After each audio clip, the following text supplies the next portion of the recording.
So I went to the doctor and I waited and waited and waited, and they said he wasn't in. So I was just like, forget it. I'll just go to the pharmacy, and I'll just get some medication Okay. there.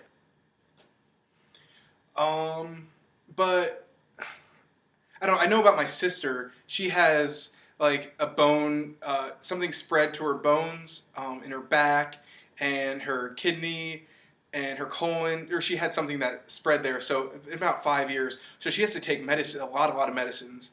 Um, and now she's passed away. But I'm afraid that I have it. For like, it's a hard word. I forget what it's called. It's I don't know, but they can give you medicine and stuff like that. Do you think there's a chance that I can get it? Do you think it'll get worse? Is it osteoporosis that she had? Do you think that's what it was? Osteoporosis? Yeah, I think that's it. I don't know. I forget the spelling or anything. It's really long, but yeah, that's about Well, it. most women are at risk for developing osteoporosis. It really it does not have anything to do with the cancer that she had, although that could have made it worse. But women are at risk for osteoporosis, which is a condition that makes your bones more brittle. And that puts you at risk for breaking hips and small fractures in your vertebrae, which are very painful. Uh, and the reason that women are, So will that go down? yes, what happens is women that have osteoporosis tend to shrink because their vertebrae, there's fractures and they shrink down in size, and it's a painful situation. So can medicine help at all? Yeah, yes, there is. As a matter of fact, it's calcium. It's just over the counter. You can buy calcium with vitamin D. Okay, but I mean, I don't know. I don't want to drink any like mixture or anything like that. Um, will that help with the bone problem? It's either not drinking enough milk or getting calcium from other sources in your diet. You don't necessarily have to get calcium from milk, but most people don't get enough calcium in their diet. And so, especially women, and as I said, the reason that women are prone to osteoporosis is because your bones are less dense to begin with than males. And so men do get it, but at a much lower rate than women. And so what you should Oh, do okay, I get it. is if you're not drinking 3 or 4 full glasses of milk every day, which I know I don't, then you should supplement your diet with calcium tablets with vitamin D, because the calcium with vitamin D is more effective than just the calcium alone. Okay, I get you. I know what you mean. So what about like, because I don't like drinking milk. Are there any things that you can get, any kind of medications that you can give for calcium to be like a supplement for that? Something that's not dangerous to women, to their bones. Yes, that will help. Sometimes it's not enough, the, the calcium alone. If someone has uh, active osteoporosis, and your doctor can actually run a test and do a scan on your foot. You just put your foot in a little, like an X-ray machine. It's called a DEXA scan, and they can tell if you have osteoporosis or something called osteopenia, which is kind of the step before osteoporosis. If you actually do have osteoporosis, then you should be on additional medication. If you don't have osteoporosis, it's still a good idea to take the calcium with vitamin D, because that'll help prevent it down the line.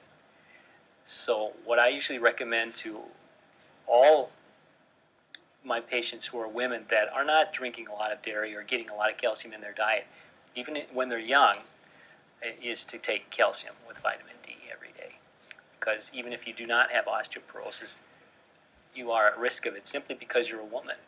And taking the calcium will help prevent that. Okay. Um, so if I go to the pharmacy and I get, oh, I don't know, I want to make sure that I want to get the right medicine. Hold on. It says right here on the label.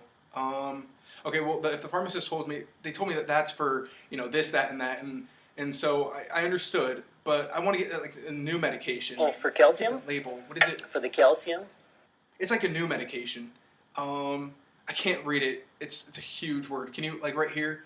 It says for like calcium. Oh, and okay, so then I would understand that. Um, I don't like the big words. I don't really understand those. But if you just give me like make it simple, say calcium, um, something like that, then I would understand if calcium was What actually we on can the do, label. calcium does not require a prescription.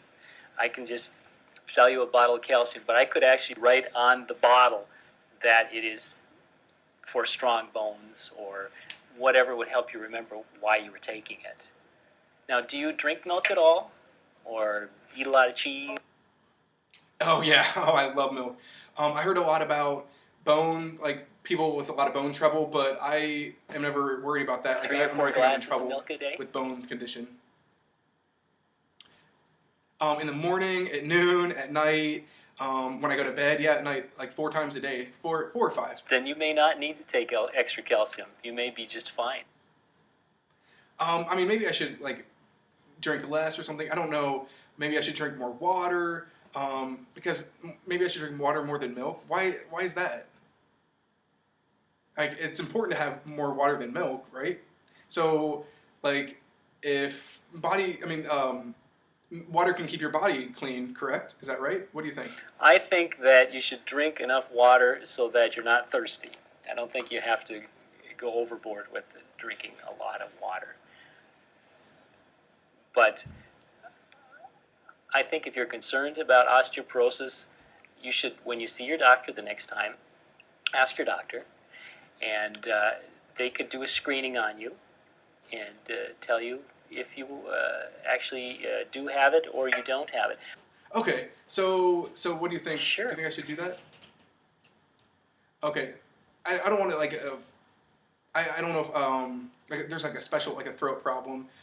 Um, it can make things like hard to swallow. And then you can't eat like meat or anything like that. It's just I my throat is awful. And I don't want surgery for that at all. I'm way too afraid. So and I'm afraid to lose my voice. Um, I don't know. I'm like afraid that I can't throw up or like my daughter said that I can I can just sign with kids or something. But I don't know. I still don't want surgery. I would rather just suffer. I don't know. So, I mean, maybe I should go to the doctor and see if it's okay or if not. Um, I don't know. Absolutely. It's a quick and easy thing that they can do to determine it, and probably a good idea at your age to check. Okay, I'm only 77, so I don't know. I mean, look, I'm old, so. Not so old. I mean, come Not so on. old in these days. Oh no, I'm like not 30. I don't know. I'm 30 at heart. I'm strong enough. I work a lot. I, I rake or I do yard work, stuff like that. Um, some people are lazy, but they just get old quickly. But no, I keep working and keeps me young. Absolutely, and that's why it's important that you keep your bones nice and strong, right? Right. But I don't know. I'm just a little worried, like about my legs or like stuff like that. Do you think that I'm gonna have trouble in the future with that? Like to keep my bones strong, but I don't know. I'm afraid that I'm gonna have trouble with my hips and stuff like Why? that. Why do the hips? It is the place that people will have fractures, and it's because there's so much weight bearing on those hips, on that hip joint, that it will break. Sometimes people fall and break the hip. Sometimes the hip breaks before they fall. It's hard to determine sometimes, but because there's that weight bearing on that hip joint, it tends to fracture there, or they fall and that's where they fall. Oh, okay, okay, okay. Thank You're you, welcome. thank you.